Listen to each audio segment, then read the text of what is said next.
Hey, what's up guys? Jerome here from the Bonsai Supply, and today I'm going to show you a super cool technique, air layering. So air layering is probably one of the most requested technique that we get asked all the time. But first of all, what is air layering? So air layering is a fantastic technique to either improve your root spread, which would then be called a ground layering, but the principles or the idea are the same behind it. You can air layer a branch or a trunk, and basically what it is that you can remove a trunk section or a branch section of a fully grown tree and then plant that section once it has grown roots.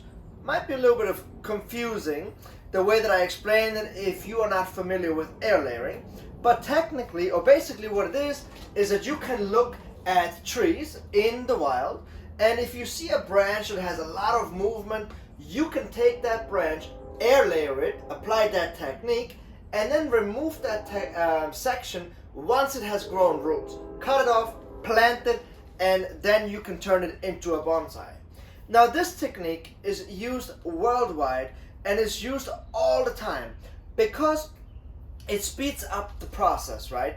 Instead of you growing a tree from seed or from a little cutting or from a pre-bonsai, getting an air layered section from a big tree gives you the size already, movement, and then you can just work on growing out the branches, and then you're pretty much like well on the way of creating a bonsai tree. Now I picked this cherry blossom up at a garden center, like a landscaping nursery, and I paid around $200 for it, which is perfect because now I can air layer these branches on top here and then create a forest out of these branches and then use the stump to make another bonsai out of the stump.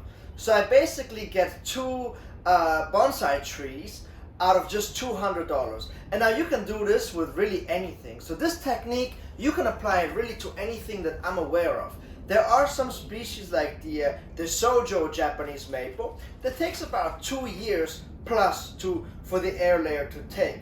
But in general, all species start to produce roots after about 10 weeks of applying.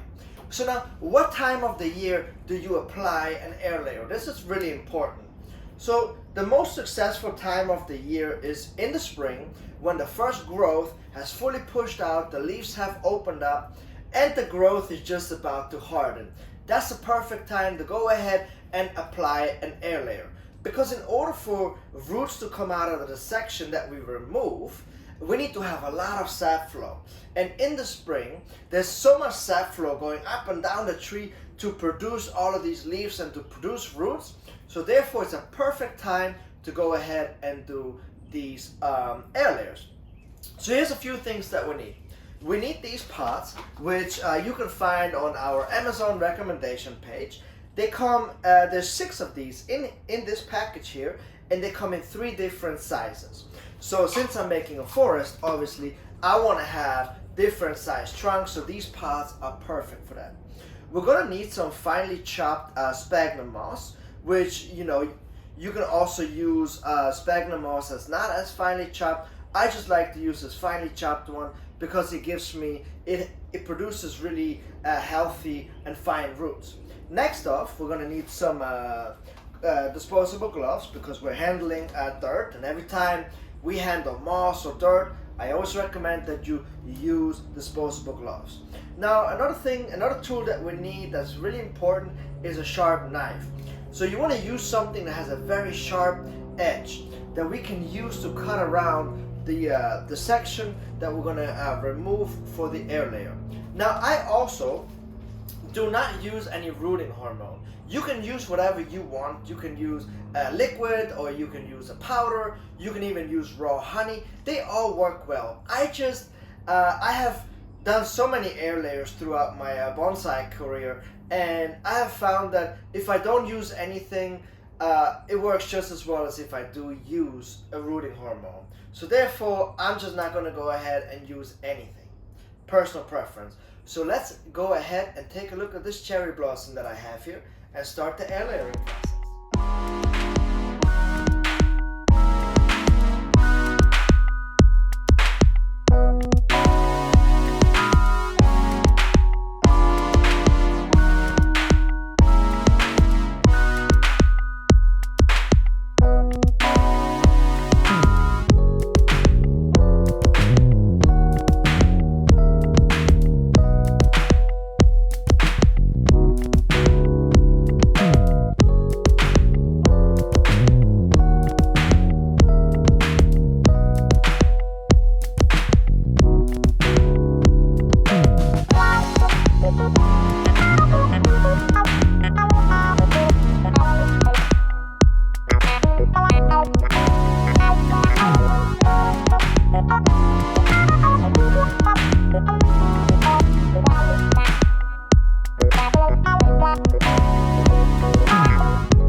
Alright, so once we have removed the bark here, the new roots are going to come out on top here. So we want to make sure that we make a very clean cut on the top section here.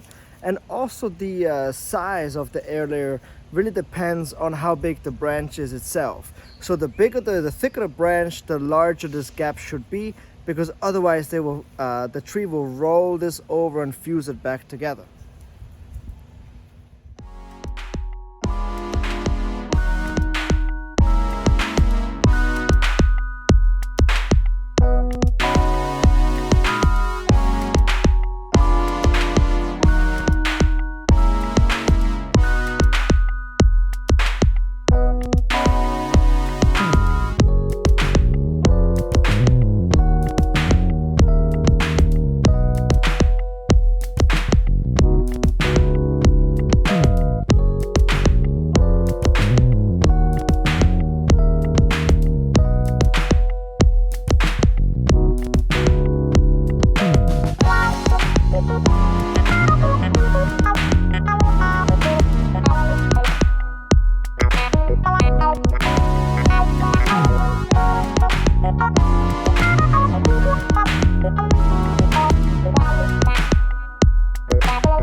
So as you can see, this was super easy. You just cut around, clean it up all the way down, make sure that you have a clean cut all the way around, take these two sides, snap them together over that section, and you're good to go. And now it takes at least 10 weeks in order for the roots to start to grow from the cut section that you have made. Now, to be on the safe side, wait a little longer, maybe up to 12 weeks, and let the entire package fill up with roots before you cut it off. So you can peek a little bit in between, and if it's not filled with roots, close it back up together and let some more time pass. Once you do cut them off, do not rake out the moss. Just take them and plant them into fresh bonsai soil. Just fill in fresh bonsai soil around it, and then in about a year, you can then dig it up and remove the remainder of the moss. Now also, if you notice, there's a little funnel here on top. So about once a week, once to every 2 weeks, depending on how often it rains and how hot it is, I go and actually manually water these little pouches from the top, because they have the little funnel where they can collect all of that water. You want to have the moss inside not soaking wet, but also not bone dry. You want to have it just moist through the entire length that they are on the tree. So now this was the easiest method for air layering that I could come across. So I want you guys to tell me if you have done air layering successfully on your own. What was your method? Have you used this method that I have done today before? Just let me know. I'm curious to hear. Please subscribe to our channel, and I'll catch you guys next time.